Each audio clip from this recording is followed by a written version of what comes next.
ഞാൻ ഈ ദേശത്ത് പലരോടും സുവിശേഷം ഘോഷിക്കാറുണ്ട്, വ്യക്തിപരമായിട്ട് സംസാരിക്കാറുണ്ട്. ഞാനൊരു ഹിന്ദു മതത്തിൽ നിന്ന് മാനസാന്തരപ്പെട്ടു വന്നവനാണ്. എന്നാൽ ക്രിസ്തീയ മതവിശ്വാസികളുടെ അഹങ്കാരവും നെകളങ്ങളും ഞാൻ പലപ്പോഴും അനുഭവിച്ചിട്ടുണ്ട്. യേശുക്രിസ്തുവിനെ അവരെന്താണ് എത്രയോ തരം താഴ്ത്തിയിരിക്കുന്നു. അതിനേക്കാൾ ഉപരി മരിച്ചുപോയവരുടെ കല്ലറയിൽ വണങ്ങുന്നതും മരിച്ചുപോയ ചില വ്യക്തികളെയൊക്കെയാണ് അവരെന്താണ് സ്തുതിക്കുന്നതും ആരാധിക്കുന്നതും. എന്നാൽ നമുക്ക് വേണ്ടി സ്വർഗം വിട്ട് ഇറങ്ങി വന്നവനും ആരാധനയ്ക്ക് യോഗ്യനായിരിക്കുന്ന ഒരേ ഒരു പുരുഷനായിരിക്കുന്ന ക്രിസ്തുവിനെ വിട്ട് അവരെന്താണ് നിരവധിയായിരിക്കുന്ന ആചാര അനുഷ്ഠാനങ്ങൾ ജാതികളോട് കൂടെ എന്നവണ്ണം ചെയ്യുന്നു. പക്ഷെ അവര് പറയുന്നു അവർ ദൈവത്തിന്റെ മക്കളാണ്. ചോദിച്ചാൽ പറയും അവർ പാപികളും ദോഷികളുമാണ്. എന്നാൽ പ്രിയപ്പെട്ട സത്യത്തെ പറ്റി നിങ്ങൾ അറിയണം. നിങ്ങളുടെ ഉന്നത ഭാവം എല്ലാം കുനിയാൻ പോകുന്ന ഒരു ദിവസം വരാൻ പോകുക. പുരുഷന്മാരെ നിങ്ങളുടെ നെകളിച്ച കണ്ണുകൾ താഴ്ന്ന ഒരു ദിവസം വരാൻ പോവുകയാണ്. പ്രിയപ്പെട്ടവരെ, ഞാൻ ഒരു കാര്യം പറയാം.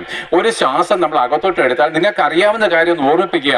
അതൊന്ന് പുറത്തോട്ട് വിട്ടില്ലെങ്കിൽ തീർന്നില്ലയോ? തീർന്നു. ഒരു ഞരമ്പൊന്ന് തെറ്റിപ്പോയി കഴിഞ്ഞാൽ എന്താണ്? നിന്റെ യൗവന മോഹങ്ങളെല്ലാം പോയില്ലയോ? കട്ടിലല്ലയോ പിന്നെ കിടപ്പ്? അങ്ങനെ ഒത്തിരി പേരെ നമ്മൾ കാണാറുണ്ട്. അങ്ങനെ കിടക്കേണ്ട ഒരുവനായിരുന്നു ഞാനെങ്കിലും ഇങ്ങനെ സുവിശേഷം ഞാൻ ഘോഷിക്കുമെന്ന് ദൈവം മുന്നറിഞ്ഞത് വഴി എന്നെ നാശത്തിൽ നിന്ന് വിടുവിച്ചെന്നുള്ളൂ.